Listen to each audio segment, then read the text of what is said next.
Streekproducten zijn voor ons dus voornamelijk zeevissen. We gaan er eigenlijk fanatiek op dat we enkel met Noordzeevis werken, omdat er zoveel ongekende zijn eigenlijk. Ook groenten, speciale groenten zoals anijschampignons, weinig gekend, maar zeker zo smaakvol als gewone champignons. Maar we hebben ook de polders, de koeien, de melk, de yoghurt, de boter.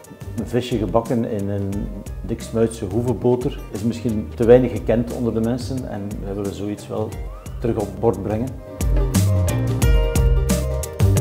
Je kunt zeer vindingrijk zijn, zelfs met de meest eenvoudige vissoorten proberen, doen, zou ik zeggen, echt waar.